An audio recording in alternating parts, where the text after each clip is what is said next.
Sebenarnya semuanya itu adalah kesempatan yang diberikan oleh Tuhan. Baik pekerja maupun pemilik yang diberikan kesempatan oleh Tuhan. Syukur-syukur kita ini adalah pemiliknya. Pasti diharapkan hasil kebun anggurnya melimpah dan bisa berbuat baik kepada penggarap-penggarap, bisa berbuat baik kepada banyak orang, memberi kesempatan kerja dan seterusnya.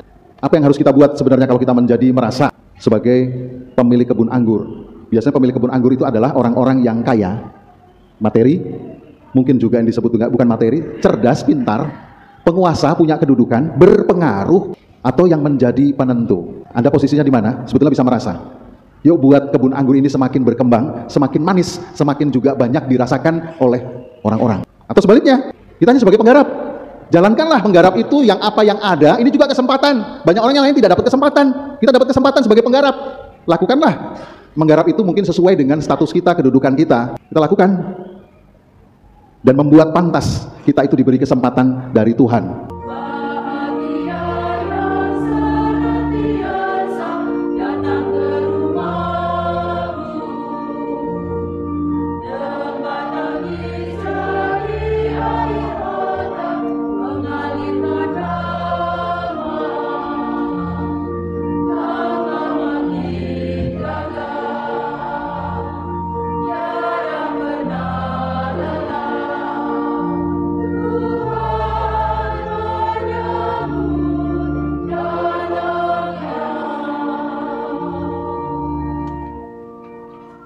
Dalam nama Bapa dan Putra dan Roh Kudus.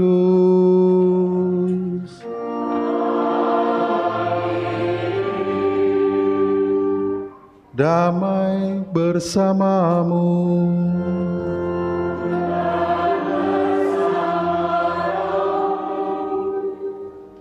Kita juga misa Ekaristi pada hari ini dihadiri dari WK Katedral Bogor. Selamat datang, dan bukan untuk tampil tetapi untuk berdoa bersama kita di sini.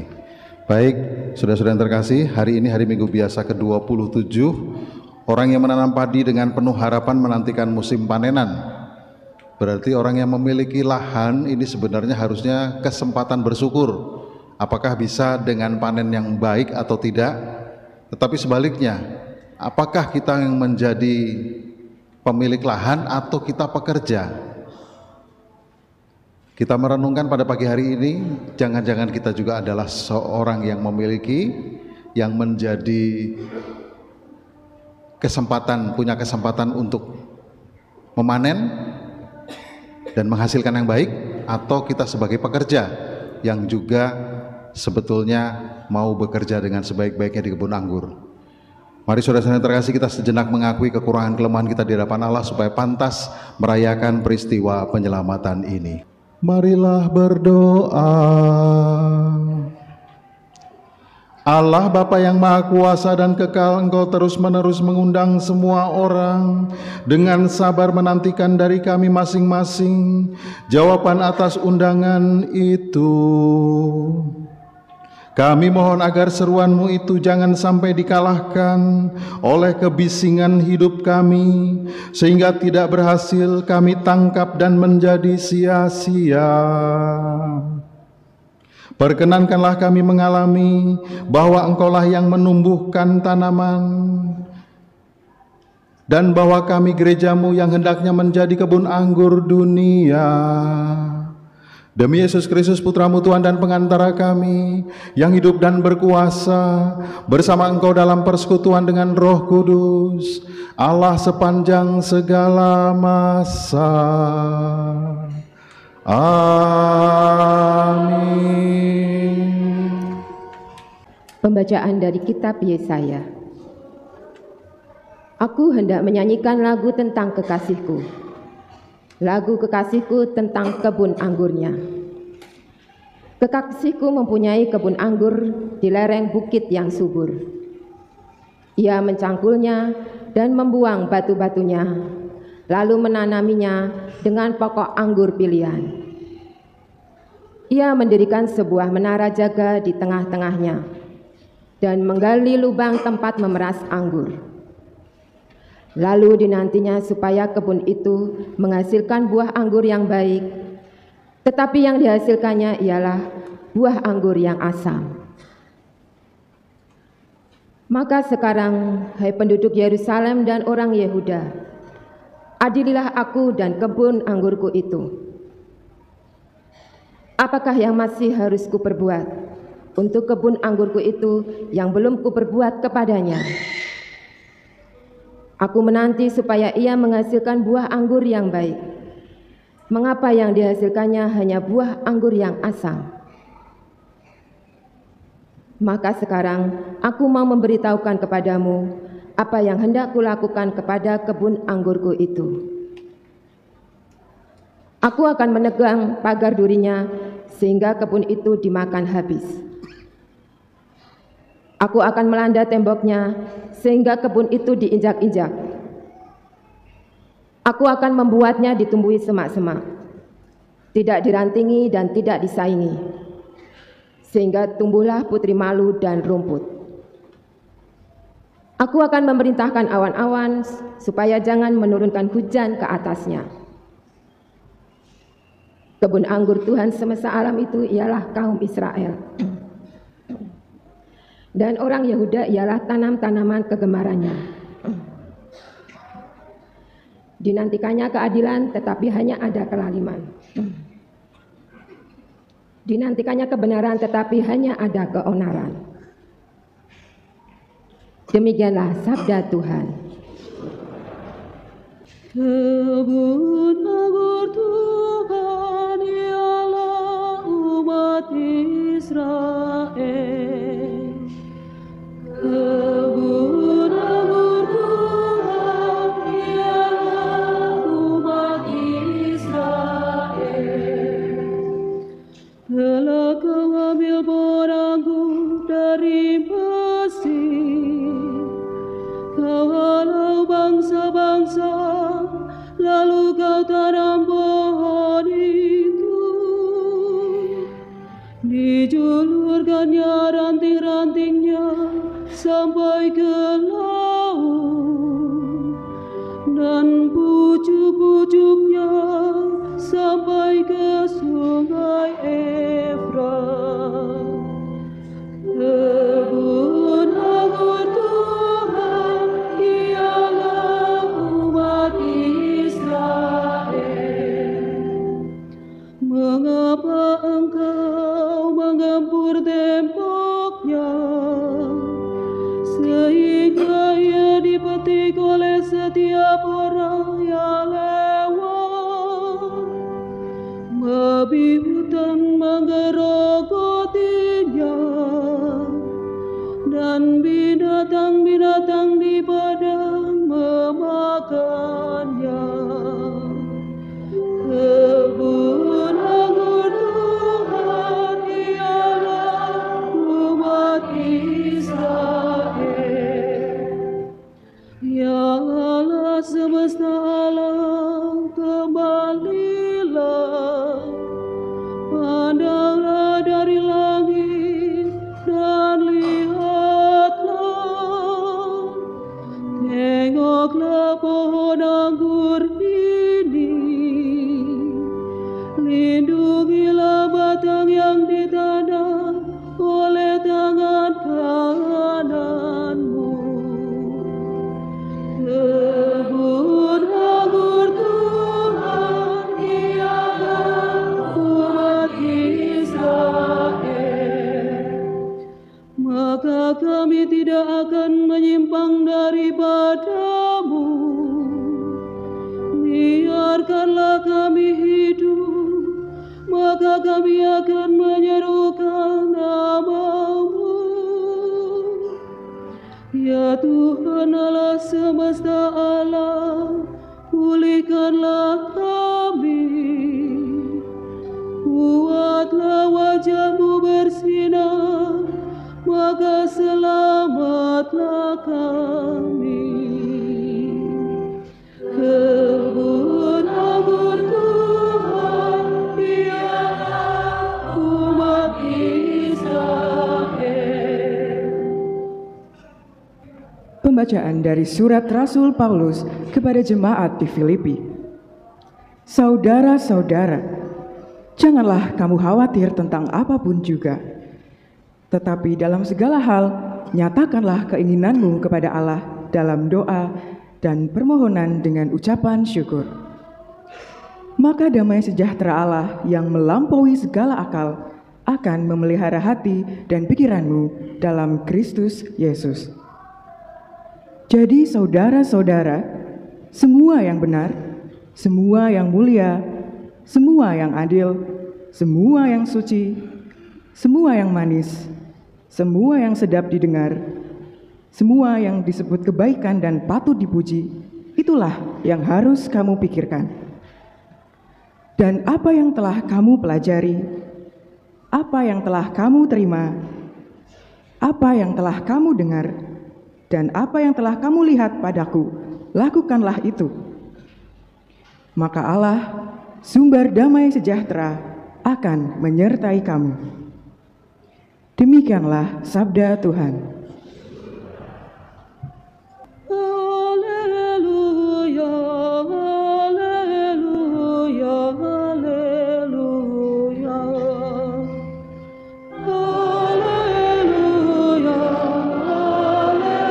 haleluya, haleluya. Aku telah memilih kamu dari dunia, supaya kamu pergi dan menghasilkan buah, dan buahmu itu tetap sabda Tuhan. Haleluya, haleluya, haleluya. Tuhan bersamamu.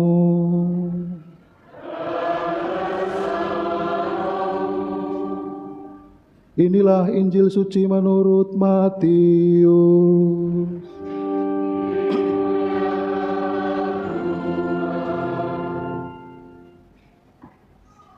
Sekali peristiwa, berkatalah Yesus kepada imam-imam kepala dan tua-tua bangsa Yahudi, "Dengarkanlah perumpamaan ini. Ada seorang tuan tanah membuka kebun anggur dan membuat pagar sekelilingnya. Ia menggali lubang tempat memeras anggur dan mendirikan menara jaga di dalam kebun itu. Kemudian ia menyewakan kebun itu kepada penggarap-penggarap, lalu berangkat ke negeri lain. Ketika hampir tiba musim petik, ia menyuruh hamba-hambanya kepada penggarap-penggarap itu untuk menerima hasil yang menjadi bagiannya. Tetapi para penggarap menangkap hamba-hamba itu. Yang seorang mereka pukuli, yang lain mereka bunuh, dan yang lain lagi mereka lempari dengan batu.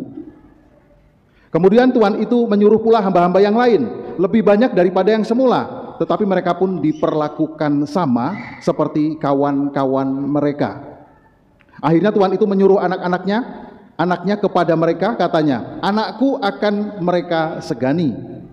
Tetapi ketika para penggarap melihat anaknya itu, mereka berkata seorang kepada yang lain, "Inilah ahli warisnya, mari kita bunuh dia supaya warisnya menjadi milik kita." Mereka menangkap dia dan melemparkannya keluar kebun anggur itu, lalu membunuhnya. Apabila tuan kebun anggur itu datang, apakah yang akan dilakukannya dengan penggarap-penggarap itu? Kata imam-imam kepala dan tua-tua bangsa Yahudi kepada Yesus, "Ia akan membinasakan orang-orang jahat itu, dan kebun anggur itu akan disewakan kepada penggarap-penggarap lain yang akan menghasilkan kepadanya pada waktunya." Kata Yesus kepada mereka, "Belum pernahkah kamu baca dalam kitab suci, batu yang dibuang oleh tukang-tukang bangunan telah menjadi batu penjuru. Hal itu terjadi pada pihak Tuhan, suatu perbuatan ajaib di mata kita. Sebab itu aku berkata kepadamu, kerajaan Allah akan diambil daripada kamu dan akan diberikan kepada suatu suku bangsa yang akan menghasilkan buah kerajaan itu." Demikianlah sabda Tuhan.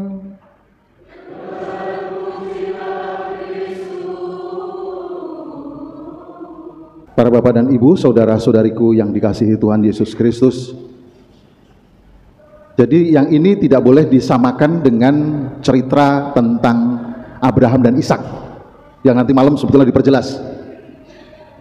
Saya akan memberikan zoom, tapi paling tidak ini tidak tepat untuk yang itu, nanti dikasihkan ke yang lain karena bagaimana dan sebagainya. Itu tidak ada alasannya. Kalau yang di sini Saya kira ini perlu permenungan bagi kita semua, saudara-saudariku yang dikasihi Tuhan Yesus Kristus. Tadi malam saya ke HG, ke Ninggeria, menyapa para calon legislatif kita. Pertemuan tahun lalu ada di Malang antara para uskup dengan juga Kuria Regio Jawa. Lalu luar biasa Keuskupan Purwokerto menjadi contoh baik sekali dari keuskupan-keuskupan lain. Calon legislatifnya yang menjadi disebut dengan pejabat publik itu ada 100. Keuskupan kita ada 100. Sedangkan tempat lain paling 3 atau 4, 2, 1, bahkan ada yang nggak ada. Tapi Keuskupan Purwokerto ada 100. Tapi saya mengatakan tidak tepat kalau sebagai pejabat publik, tapi pelayan publik. Itu lebih bagus kalau menurut Kristiani. Pejabat itu nanti bisa mengatur segalanya, tapi kalau pelayan memang sungguh melayani. Dan itu dari legislatif, dari camat, dari lurah, dari macam-macam. Keuskupan kita ada 100 dan bisa ditulis, bisa disebutkan ada di mana dan seterusnya. Jadi nggak bohong-bohongan. Tadi malam ada 31. Yang sebenarnya haruslah memang sekali lagi didukung. Karena saya menyampaikan, kalau kita ini bukan siapa-siapa tidak akan pernah terjadi atau berbuat apa-apa. Maka kita paling tidak harus ada sesuatu yang memang dipercaya atau punya kesempatan untuk itu. Nanti kita berbicara tentang itu. Kalau kita bukan siapa-siapa, kita tidak pernah bisa berbuat apa-apa atau tidak pernah bisa sekali lagi terjadi apa-apa.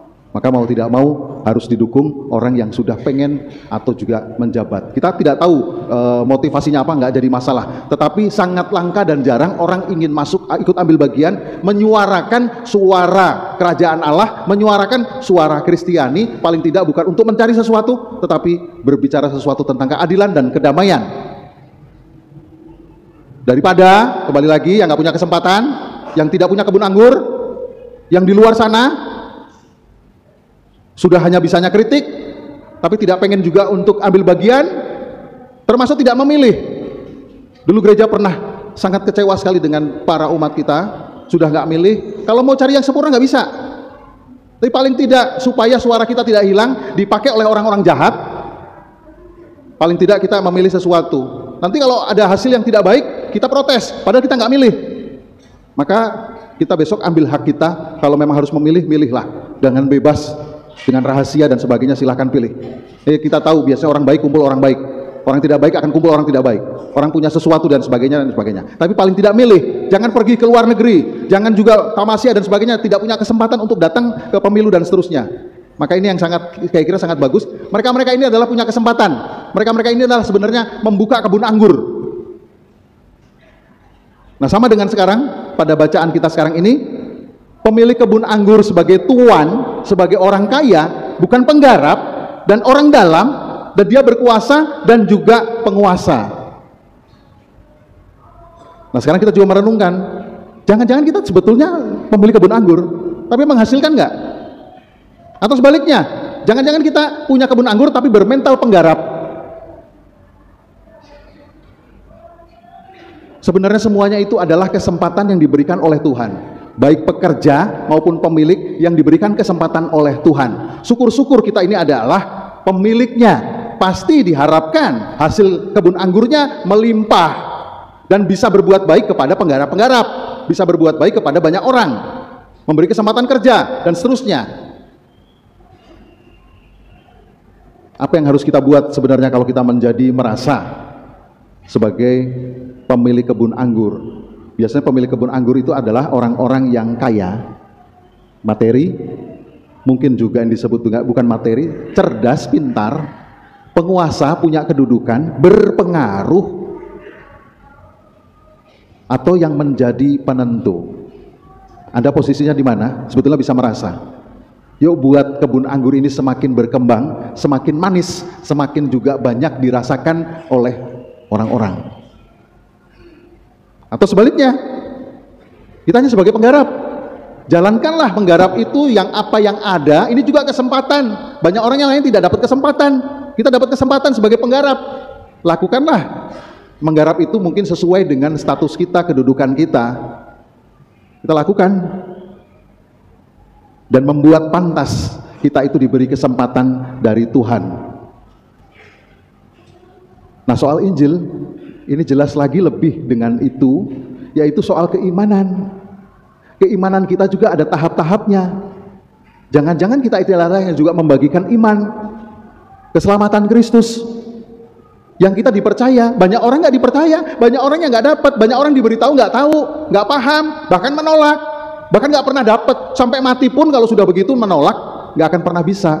Maka kita termasuk yang masih bisa, yang masih juga untuk dapat kesempatan ini mengenal Kristus, berbuat baik. Ingat loh, Kristus mengatakan, bukan kamu yang pilih aku yang pilih kamu. Aku yang mencintaimu, aku yang betul-betul mengarahkanmu, aku yang memberi keselamatan kepadamu, bukan kamu. Jadi kita dipercaya, jadi kita ini adalah punya kesempatan. Baik itu kesempatan besar atau kecil, apakah kita juga bisa mengembangkan? Maaf, kalau nanti ternyata tidak bisa dipercaya dan tidak membuahkan hasil, anggurnya asam, maka bisa diserahkan kepada yang lain, yang membutuhkan keselamatan, yang membutuhkan disebut Kristus, yang membutuhkan sebetulnya adalah keadilan dan sebagainya. Maka kita nggak main-main. Nanti ada juga ayat yang lain, yang ada padamu akan diambil daripadamu, tetapi yang sudah ada ditambahkan. Itu iman. Kita main-main dengan iman, kita menyelewengkan iman, kita tidak mau sibuk dengan iman, nanti akan diserahkan ke orang lain dan diambil. Yang ada padanya akan diambil habis-habis. Tapi kalau kita mengembangkan, kita akan melimpah menjadi lebih banyak. Saya tidak berbicara dengan yang di luar, yang tidak berbuat apa-apa, yang tidak ikut ambil bagian dalam gereja Kristus, kita tidak terlalu urusi. Maka kadang-kadang kalau orang banyak ngurusi tempat lain, kita ngurusi orang lain, kita ngurusi sekali lagi keyakinan lain, pasti itu udah nggak benar, dan dia tidak akan menghasilkan apa-apa. Dan saya tidak akan berbicara soal itu. Seperti ambil contoh ateis, seperti ambil contoh juga yang tidak setia, yang murtad, yang berpikir soal duniawi saja, dia nggak mau berpikir tentang gereja, kehidupan beriman dan sebagainya, nggak mau sosial dan seterusnya, dan orang-orang jahat atau orang-orang yang belum mengenal Kristus. Saya tidak berbicara soal yang di sana, tapi lebih kepada sekarang kita diberi kesempatan, ada tingkatan kesempatan itu. Nomor 1, mungkin kita di sana, yaitu orang-orang yang rajin berdoa. Kadang-kadang juga rajin beramal, walaupun sedikit. Rajin ke gereja, berdoa. Kita ingat, berdoa itu bukan hanya satu, di tempat sendiri, di rumah sendiri, yang hanya rosario, yang hanya kadang-kadang juga berdiskusi dengan pribadi. Doa yang paling sempurna, yang paling hebat adalah kesempatan ketika di sini, yaitu Ekaristi Agung ini, menghadirkan sungguh Kristus, menghadirkan banyak orang, dan sesudah hadir dari sini, berbuat sesuatu dan seterusnya. Maka, ini termasuk orang yang rajin berdoa ini, benar nggak doanya? Misalnya, banyak orang nggak dapat kesempatan di Kalimantan sana, di Papua, misa kadang-kadang 2 bulan sekali, itu saja harus jalan jauh, pastornya jarang. Kita yang dapat tiap minggu, apakah sungguh kita memang misa? Jangan-jangan seumur hidup kita, saya sudah umur 57 tahun, jangan-jangan saya baru misa 2 kali yang paling benar, bahkan nggak pernah. Dan makanya saya juga agak sedikit tidak pas kalau seandainya misa tidak diselingi dengan rosario. Misa itu paling tinggi, tidak diselingi dengan doa-doa sendiri lainnya. Misa, maka saya kalau disuruh berkati orang yang habis misa, saya nggak ada apa-apanya sebagai uskup, mohon berkat Monsinyur, karena besok tadi udah misa belum? Sudah terima komuni? Sudah. Itu lebih hebat dibandingkan berkat saya. Kecuali tidak sedang misa atau di mana dan sebagainya, saya minta berkat, saya kasih berkat. Tetapi kalau sedang habis misa, baru dapat berkat yang luar biasa. Nggak main-main lah untuk soal misa. Kalau perlu diajari kepada anak-anak kita, nanti nggak akan lepas dari misa itu. Tapi kalau dari biasa sudah diajari juga nggak pas, misa kadang-kadang cuma separuh, datangnya aja telat, nanti pas lagi persembahan juga nggak ada, nanti pas lagi khotbah nggak ada, sedang ke belakang atau kemana, dan seterusnya dan sebagainya. Ini nggak satu kesatuan penuh. Yuk dilatih, hanya 1 jam. Jangan-jangan kita punya kesempatan, tetapi yang rajin ini juga ternyata nggak menghasilkan anggur yang manis. Anggurnya sampai mati pun anggurnya asam, bahkan nggak menghasilkan, keimanan kita bertambah. Lalu yang kedua, ini yang lebih kelihatan, yang aktivis, yang kelihatannya menggereja sungguh. Tampaknya semua demi Tuhan. Tapi sungguhkah itu dari hati, keikhlasan, rela, dan menghasilkan sungguh? Banyak orang damai, banyak orang tersenyum, banyak orang menjadi dapat pelayanan, dengan sekali lagi pelayanan kita di gereja ini aktivis, atau malah sebaliknya? Kalau tidak, dan ini kesempatan, tidak semua orang dapat kesempatan, tidak semua orang yang mau, kadang-kadang mau aktivis, banyak omongan dan sebagainya.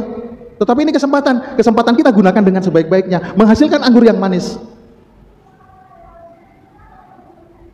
Lalu yang ketiga nih, yang paling parah, lebih ngeri adalah pemimpin.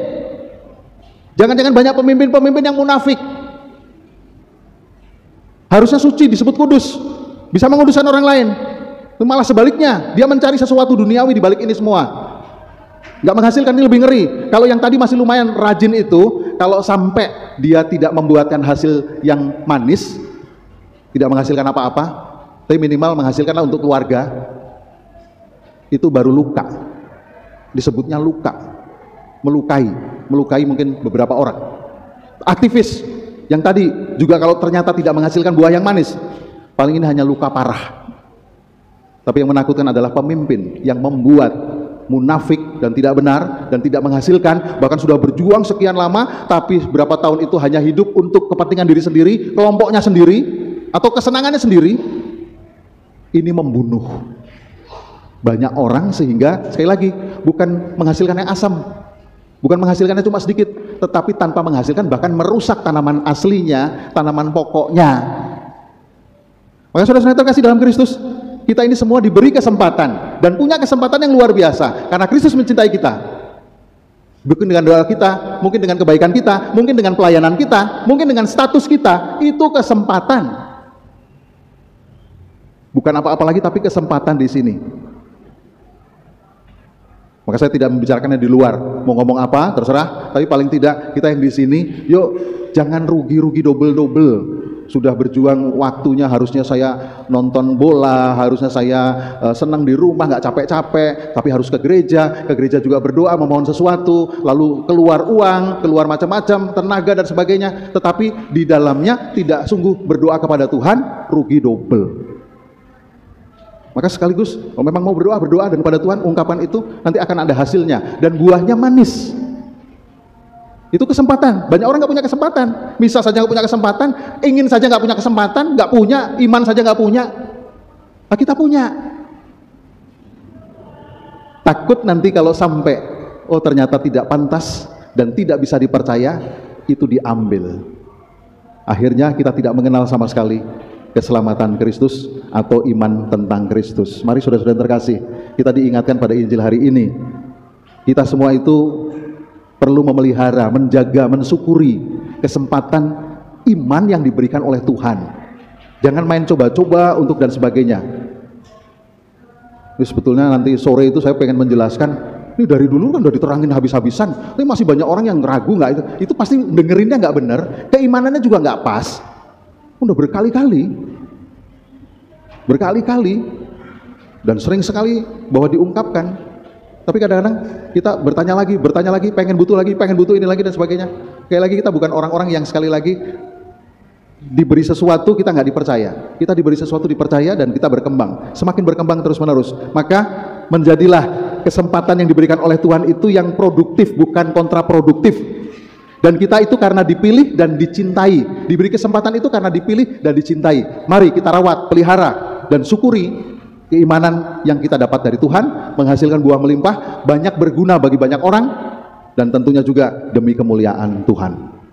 Amin. Berdoalah saudara-saudari supaya persembahanku dan persembahanmu berkenan kepada Allah Bapa yang Maha Kuasa. Semoga persembahan ini diterima demi kemuliaan Tuhan dan keselamatan kita, serta seluruh umat Allah yang kudus. Allah Bapa yang Maha Kudus, terimalah persembahan yang Kau percayakan kepada kami. Bebaskanlah dan kuduskanlah kami berkat perayaan yang kami baktikan kepadamu sebagai puji syukur kami. Demi Kristus Tuhan dan pengantara kami. Agunglah misteri iman kita, penyelamat dunia.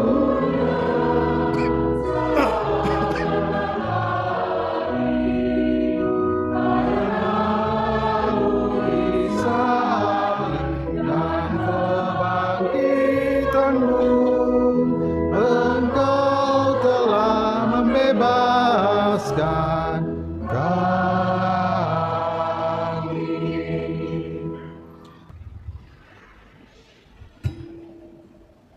Lihatlah anak domba Allah, lihatlah Dia yang menghapus dosa dunia. Berbahagialah saudara-saudari yang diundang ke perjamuan anak domba. Tuhan, saya tidak pantas Tuhan datang pada saya, tetapi bersabdalah saja, maka saya akan sembuh.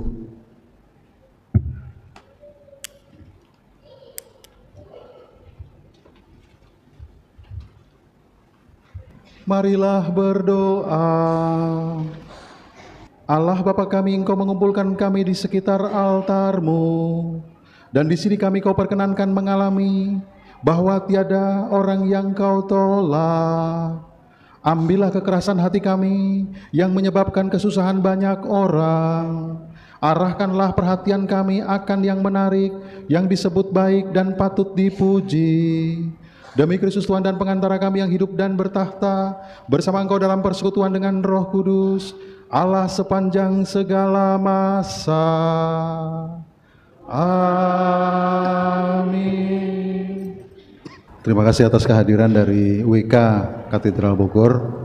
Saya yakin Anda kesini berdoa bukan karena di sana nggak ada misa, tapi di sana ada 1 minggu kalau tidak salah bisa 11 kali atau 12 minggu.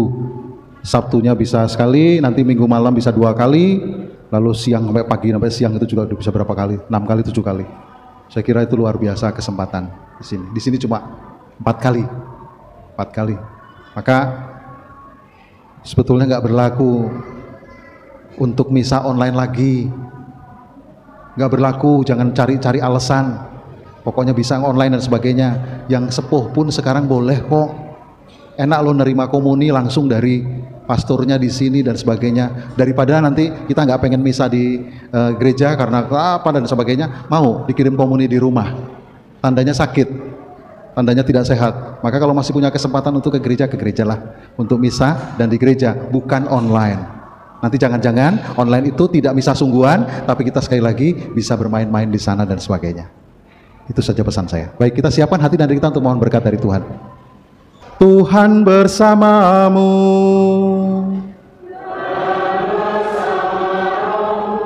Semoga Allah yang Maha Kuasa memberkati saudara sekalian, Bapa dan Putera dan Roh Kudus. Saudara-saudari, pergilah dalam damai sambil memuliakan Tuhan dengan hidupmu. Syukur kepada Allah.